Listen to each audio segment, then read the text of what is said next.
Hi, this is Exploring with Em and Stu. And today we've brought you just to the west of Dover, here at Lydden, where we're going to be taking a look at this rather impressive military rifle range. So we believe the rifle range here dates back to at least the Second World War, but very likely could have actually been a bit earlier. And supposedly they carried on using it right up until the mid-1980s.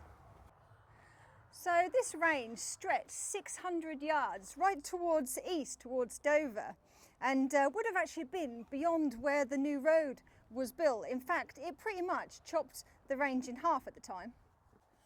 So we've been to rifle ranges a bit like this before, and so we can sort of point out a few little features that there are actually left, but I think that's more Stu's department, so we'll go and find him. Oh, thanks very much, Emma, for that nice bit of introduction there, a bit of information. Yeah, there's only a few little bits about this. We've sort of heard some information a little bit from people that actually did work here, hence the reason we believe it to be in use up until about the 1980s. Yeah. So, but Liam from Beyond the Point, last time we'd done a rifle range, he actually explained on how some of these places worked. I think he used to work at one, didn't he? I think he did. Yeah. Comment, Liam, you never know. If you're watching. That's quite cool. Right, so we'll have a look at this. Now, these ditches, as you see right along here, they used to have the targets on them. They used to be like metal chain pulled things, didn't they? Maybe if we can pop a little picture in of the ones that we actually saw in Suffolk, which were still actually in situ. Yes, weren't they were, yeah. They were quite impressive. And what they would do is these targets will be lined up right along here, and a couple of unfortunate blokes would be sitting on where these metal joists are coming out, which were benches. Yes, there would have been benches all along here, and there would have been people, not necessarily guys, but you know, who never knows? know. And they would have been the people who were responsible for changing those targets as they popped up. Yeah. Now, of course, the people who were shooting these rifles would have been situated maybe as far as 600 yards that way, depending on, I suppose, how skilled you were. Yeah. And it would have been their job to have changed those targets and tried not to get any ricochet off of them, because I do hear it was quite a dangerous job being down there. Yeah, it was, yeah. Liam says it was quite a dangerous job being on these, but if you see just here the mound, that's not a natural mound. It's not. It's obviously a built mound for the gun range. So when the bullets used to fly over here, they used to hit along there. So bring your metal detector out, because you might be able to find some. Absolutely riddled with little bits and bobs. Yeah. It is quite cool though. But as you can see down here, there is quite a long corridor, and we're not going to show you the whole lot walking down. It's quite long. It's not worth it.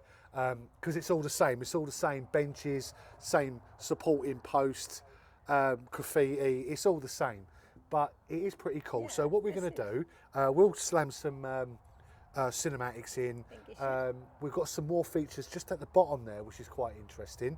And maybe we'll do a little bit of history of the site, like where some of the placements were. Yeah, there's a few little features that we've been told used to be here. Yeah. See if we can find some remnants of those. Okay, so come along and we'll go and find them, shall we?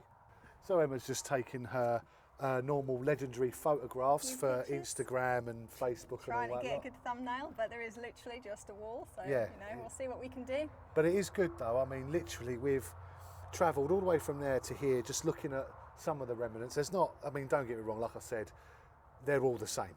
Yeah. All the way along here, apart from just over here where I'd like to take you next.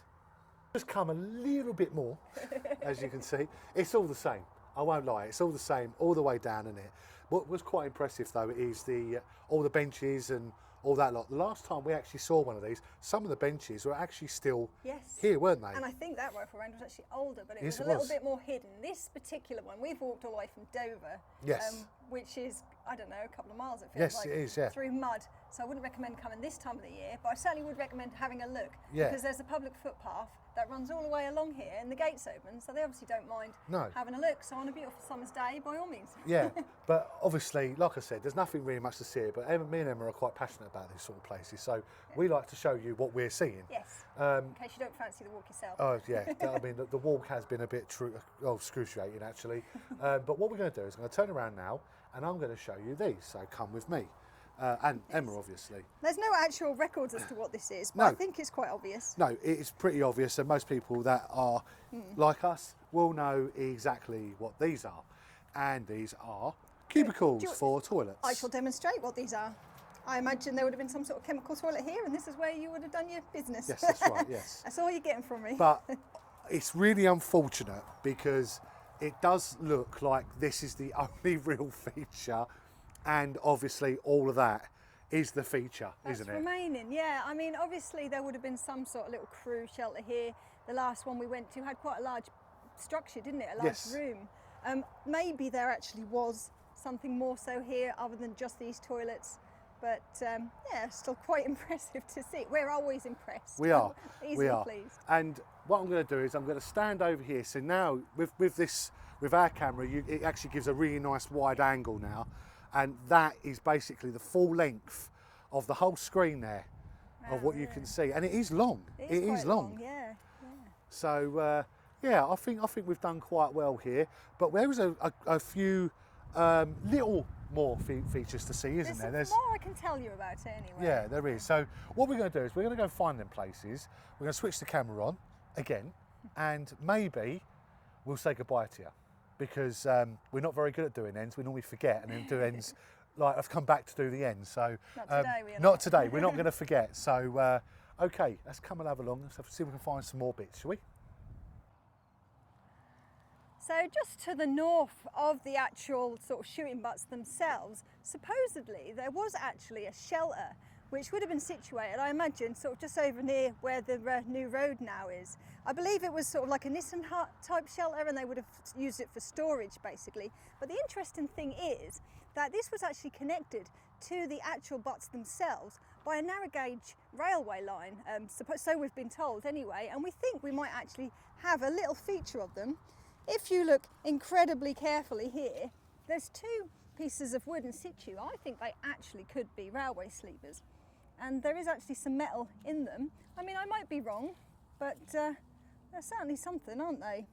And it would make sense because the railway, I imagine, would have come from here to the shelter, and of course it was basically just to transport ammunition, I suppose, to the butts sort of fairly safely on little wooden carts, I do believe. So we've decided to bring you right on top of the shooting butts, which you can see a little bit of the concrete sort of just sticking out there. It does make me wonder, since the rest of it is actually covered in soil, whether this was sort of disguised during World War II. I mean, it possibly was, maybe I'm wrong. But what I actually wanted to show you was the actual range, which would have stretched all the way out there, 600 yards that we do believe.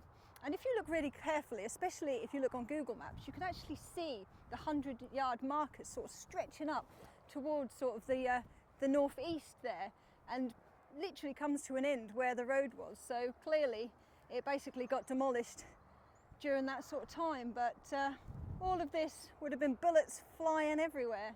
And just in the distance there is actually a gun battery from the Second World War, so I do wonder whether or not the personnel that were using that battery were actually using this particular range to sort of do a little bit of target practice back in the day. That concludes our video. Yes, that's a little look at the rifle range here at Lydden near Dover. Just a little one for you really, but it was quite interesting just to come and have a little look. It was really good. I mean, seeing these places is always great to see, isn't it? Yeah. And it's just a shame that they just get left to fall down, I suppose. Yeah, I don't think they're going to do too much to this. I mean, obviously there's some very old graffiti along there. You know, it gives it a little bit of colour. Don't normally like graffiti, but no, you know, but it does. It's not too much of a problem here. yeah, it's been good though. But if you like the video, please like and subscribe.